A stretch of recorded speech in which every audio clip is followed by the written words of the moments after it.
Hello everyone, you are welcome again to our YouTube channel. और आज की इस वीडियो में हम देखेंगे कि आखिर आपने अपनी अगर 12th स्टैंडर्ड कंप्लीट कर लिया तो कौन से ऐसे कोर्सेज हैं जो कि आपके लिए बेहतर हो सकते हैं।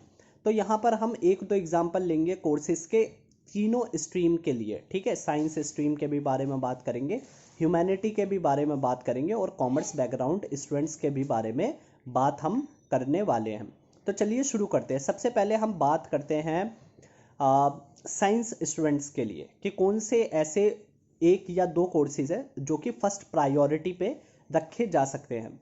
तो देखिए, जब आपने 12th कंप्लीट कर लिए तो कईयों के माइंड में ये रहता है कि वो आईआईटी का एग्ज़ाम दें या फिर बीटेक। ओके, अगर आप मैथमेटिक्स से हैं और अगर आप मेडिकल से होते हैं तो एक आप नीट एमबीबीएस के लिए जो एग्ज़ाम होता है उसकी आप तैयारी में लग जाते हैं।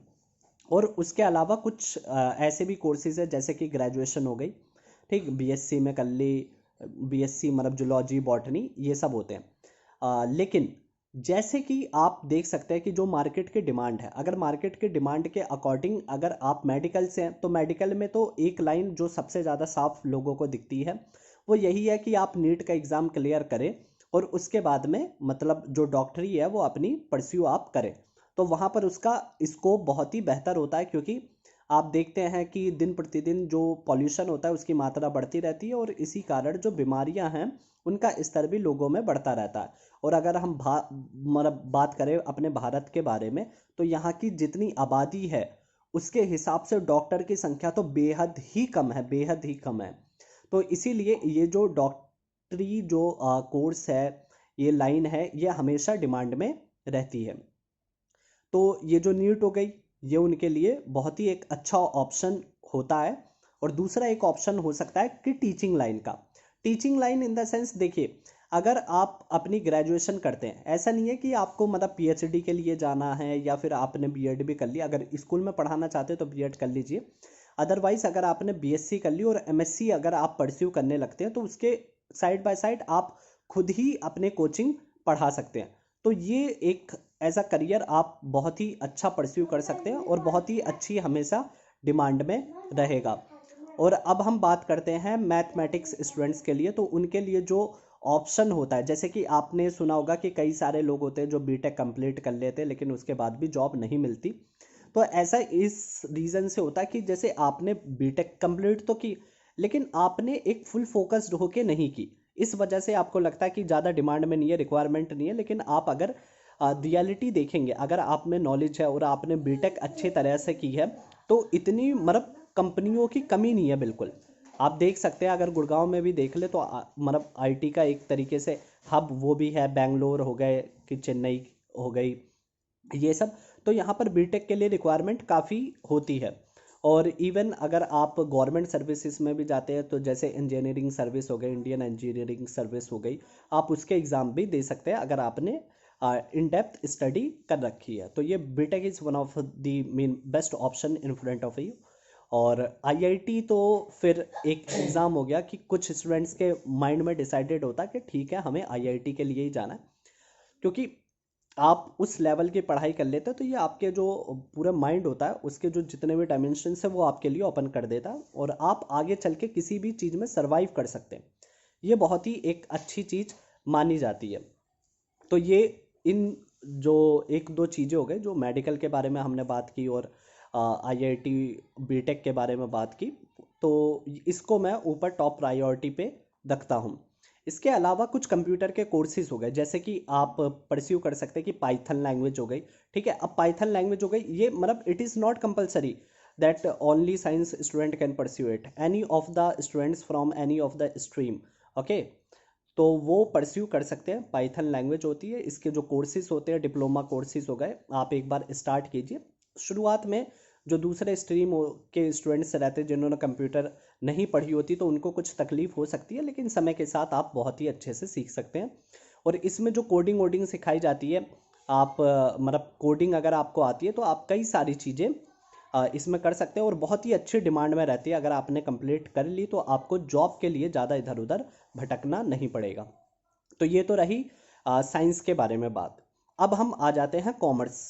ठीक है, कॉमर्स जो बैकग्राउंड के बच्चे होते हैं तो उनके सामने भी अगर आप देखते हैं तो उनको भी एक दो ऑप्शन नज़र आते हैं, जैसे कि सीए हो गया, ठीक है, एक हो गया सीए और एक आपकी एमबीए।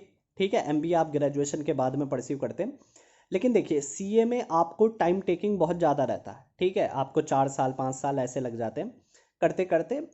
तो हर एक बच्चे की ये इंटेंशन नहीं होती कि उसको इतने मतलब अपनी स्टडी में टाइम देना है।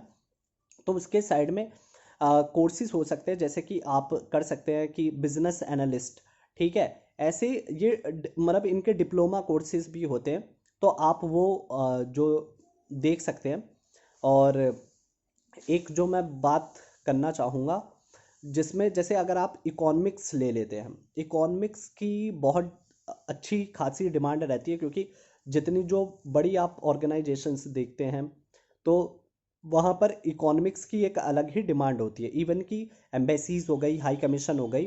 तो अगर आप इस बैकग्राउंड से आते हैं, ठीक है, इकोनॉमिक्स तो one of the main top courses, ठीक, इकोनॉमिक्स ऑनर्स में तो एडमिशन लेना भी आसान नहीं होता है इसी वजह से, क्योंकि डिमांड में रहती है। तो अगर आप इकोनॉमिक्स से अच्छी स्टडी कर लेते, ग्रेजुएशन कर लेते और अपनी मास्टर्स परस्यू कर रहे होते हैं, तो कई सारी ऑर्गेनाइजेशंस हो गई, जैसे कि जो यूनाइटेड नेशन के द्वारा सपोर्ट की जाती हैं, यूनिसेफ हो गया, ठीक है, और जैसे आप इंडियन मॉनेटरी फंड का नाम सुना होगा आपने, मतलब ये इसको यूनाइटेड नेशन तो से कोई वैसा रिलेशन नहीं है, लेकिन एक इकोनॉमिक्स के पर्सपेक्टिव से मैं आपको बता रहा हूँ कि एक बहुत ही अच्छा कोर्स माना जाता है कि आप अप्लाई कर सकते हैं। कई सारी एनजीओज होती हैं जो आपको एक अच्छी खासी सैलरी प्रोवाइड कर सकती हैं अगर आपकी इकोनॉमिक्स में इन डेप्थ पकड़ है, ठीक है। आर्टिकल्स पब्लिश होते हैं ना, आर्टिकल पब्लिश होते हैं, तो आप ब्लॉग राइटिंग कर सकते हैं। इकोनॉमिक्स के जो ब्लॉग्स होते हैं वो काफ़ी लोग पढ़ते हैं, क्योंकि इकोनॉमिक्स जब तक आप नहीं समझते हैं तो बहुत सारी चीज़ें होती हैं जो कि कॉमर्स लाइन से जुड़ी हुई, डेली रूटीन से जुड़ी हुई, जिसको समझना बहुत ही मुश्किल बन जाता है।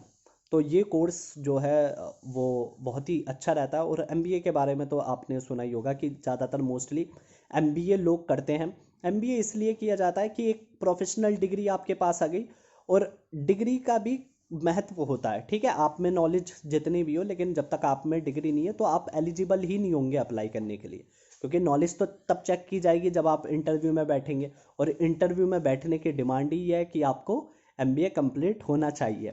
इसीलिए आप इसको एमबीए को कंप्लीट कर सकते हैं।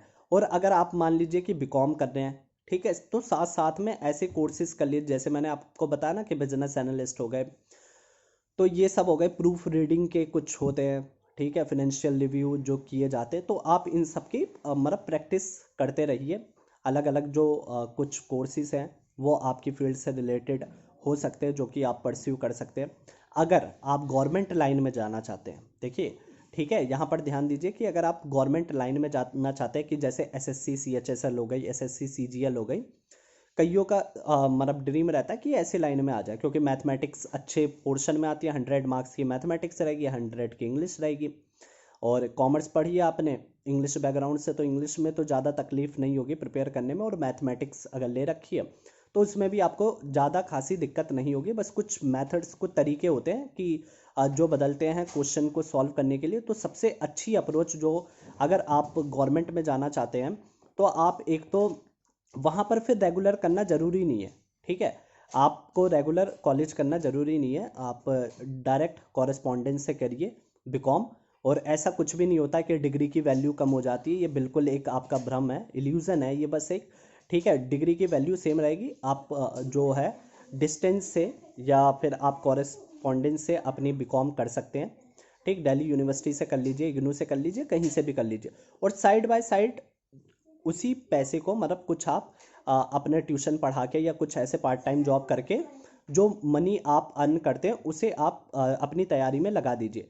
क्योंकि अगर आप 2 या 3 साल दे देते हैं तो ग्रेजुएशन जैसे ही कंप्लीट होगी, उसकी रिक्वायरमेंट ये है कि after completing your graduation you will apply for the assessee CGL. तो 3 साल 2 साल जब प्रैक्टिस हो ही गई तो आप डायरेक्ट अटेम्प्ट दे सकते हैं। ज़्यादा से ज़्यादा 1-2 अटेम्प्ट के बाद निकल ही जाएगा, 3-4 साल की तैयारी में तो निकल ही जाएगा, कोई इतनी बड़ी बात नहीं है वो। 3-3 महीने में भी, 6 महीने में भी लोगों ने निकाल दिया, तो 3 साल में तो आपके लिए काफ़ी आसान हो जाएगा, इसलिए मैं कह रहा हूँ। तो ये तो हो गई गवर्नमेंट वाली लाइन। अब हम बात करते हैं ह्यूमैनिटी स्ट्रीम्स के स्टूडेंट्स के बारे में। तो ये एक स्ट्रीम ऐसी है जिसके स्टूडेंट्स को कि काफ़ी ज़्यादा टेंशन रहती है। लोगों का ये भी कहना होता है कि अगर आपने ह्यूमैनिटी स्ट्रीम ले ली तो एक या दो ऑप्शन के अलावा आपके सामने कोई ऑप्शन नहीं बचता है, लेकिन ये बात बिल्कुल ही गलत है। ये बात बिल्कुल ही गलत है। आपका माइंडसेट होना चाहिए कि आपको करना क्या। देखिए, समझिए कि अगर आप ह्यूमैनिटी स्ट्रीम क्या है, क्योंकि सबसे ज़्यादा बच्चे भी ह्यूमैनिटी स्ट्रीम में होते हैं, ये भी बात समझ लीजिए। तो यहाँ पर ध्यान देना जरूरी होता है, एक अच्छी डायरेक्शन मिलना बहुत ज़रूरी है। तो आपने अपनी 12th कंप्लीट कर ली, सबसे पहले आप अपनी इंग्लिश पे फोकस रखिए, ठीक है। इंग्लिश कम्युनिकेशन तो आपके लिए रामबाण साबित होगा बिल्कुल यहाँ पर। तो इंग्लिश कम्युनिकेशन अच्छी रखिए, थोड़ी बहुत कंप्यूटर की भी नॉलेज रखिए आप, क्योंकि जैसे ही अगर आपने 12th पास की, आप कुछ करना चाहते हो, जॉब करना चाहते हैं, आपकी जो फैमिली है वो फाइनेंशियली इतनी स्ट्रांग नहीं है कि आप आगे स्टडी रेगुलर कॉलेज से परस्यू कर सके। तो अगर ये दो चीज़ें आपको आती होंगी उस टाइम पे, तो आप जो है एक अच्छी खासी मतलब ठीक ठाक इनकम पे आपको जॉब मिल जाएगी, कहीं इधर उधर भटकना नहीं पड़ेगा। तो ये दो चीज़ें मैंने बताई आपको, ज़रूरी है सबसे। उसके बाद में अगर आप रेगुलर कॉलेज से नहीं कर रहे हैं, दोनों चीज़ें बताता हूँ मैं, जो रेगुलर से भी करेंगे और नॉन रेगुलर से भी कर रहे होंगे।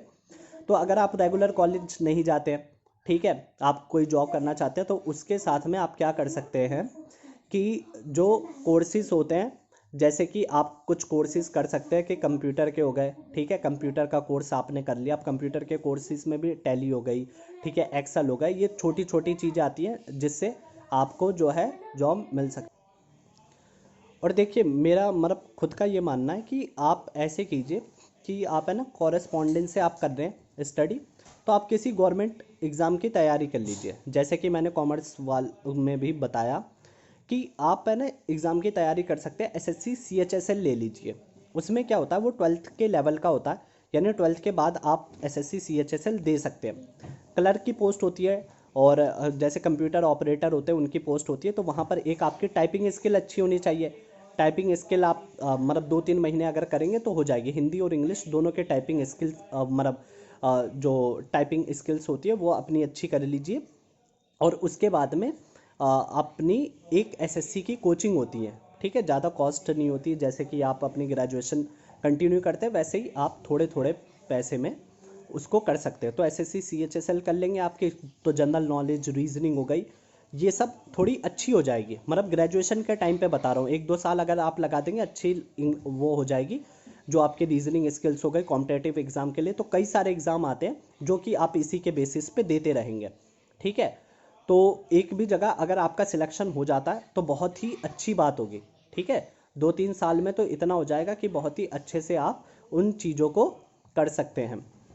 तो ये बहुत ही अच्छा ऑप्शन वहाँ पर रहता है। और दूसरी चीज़ जो आप देख सकते हैं वो है, एक कोर्स है जिसको स्टीनोग्राफी कहते हैं, ठीक है। स्टीनोग्राफी उन लोगों के लिए तो बहुत ही अच्छा होता है जिसकी मैथमेटिक्स वीक है, क्योंकि स्टीनोग्राफी का एसएससी अलग से एग्ज़ाम लेती है। तो मैथमेटिक्स की जगह आपको स्टीनोग्राफी देनी पड़ेगी। अब स्टीनोग्राफी होती क्या, स्टीनोग्राफी यानी शॉर्ट हैंड राइटिंग होती है।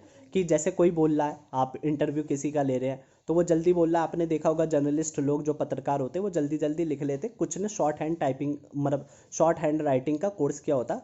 उसमें जो अक्षर होते हैं ना, हिंदी के जो बड़े बड़े शब्द है, जैसे आपका, ठीक है, इनके लिए बस एक लाइन का यूज़ कर लेंगे कि जल्दी से आप, इसका मतलब हो गया आपका। तो थोड़े से पेज में ज़्यादा से ज़्यादा बात लिखी जा सकती है, इस चीज़ की रिक्वायरमेंट बहुत होती है, ठीक। अगर आपने हिंदी पत्रकारिता कर ली, ग्रेजुएशन ही आपने हिंदी पत्रकारिता में कर ली, ज़्यादा कट ऑफ नहीं जाती है, 80% पे 75% पे आपको एडमिशन आराम से मिल जाएगा दिल्ली यूनिवर्सिटी में। वो हिंदी पत्रकारिता करें, साइड बाय साइड अपनी स्टीनोग्राफी कर ले, कॉलेज थोड़ी पूरे दिन ही चलता, स्टीनोग्राफी कर लें, करते करते आपके 2-3 साल में एकदम बहुत ही अच्छी स्पीड हो जाएगी। और जैसे ही आप कंप्लीट करते हैं उसके बाद में हाई कोर्ट में भी वैकेंसी निकलती है इसकी, और कई सारे ऑफिस में भी वैकेंसी निकलती है। तो आप बिना हिचक के वहाँ पर अप्लाई कर सकते हैं, ठीक है। पार्लियामेंट सुना होगा आपने, नाम सभी जानते हैं, संसद में, तो वहाँ भी रिपोर्टर की पोस्ट निकलती है। उसके लिए आपको एग्ज़ाम देना पड़ता है। एग्ज़ाम एक तो आप जर्नलिज्म बैकग्राउंड से होने चाहिए कि जर्नलिज्म कोर्स किया हो आपने, और दूसरा आपके टाइपिंग और स्टीनोग्राफी अच्छी होनी चाहिए। तो अगर ये तो आपने कर ही लिया, जब ग्रेजुएशन में आप करेंगे जो मैंने आपको सजेस्ट किया आप करेंगे, तो वहाँ अप्लाई कर दो आप। 40 साल तक के अंडर अंडर में अप्लाई किया जा सकता है। एक बार अप्लाई कर दिया, एक बार सिलेक्शन हो गया, तो वहीं पर आपको पत्रकार बना लेंगे। और एक बार अंदर एंटर कर गए तो फिर ज़िंदगी भर मौज ही है आपकी। ठीक, तो ये कोर्सेज है जो कि आप कर सकते हैं। बाकी दूसरी वीडियो में बात करेंगे इन डिटेल दूसरे अदर कोर्सेज के बारे में, क्योंकि ये वीडियो ज़्यादा लंबी हो जाएगी फिर ना। तो दूसरे देखिए, वीडियो का इंतज़ार कीजिए, जल्दी लाऊंगा जैसा कि आपका रेस्पॉन्स रहेगा। So thank you very much for watching this video till the end. So meet you in the next informative video. तो शेयर भी कर देना, चैनल को सब्सक्राइब भी ज़रूर कीजिए अगर आप इस चैनल पर नए हैं।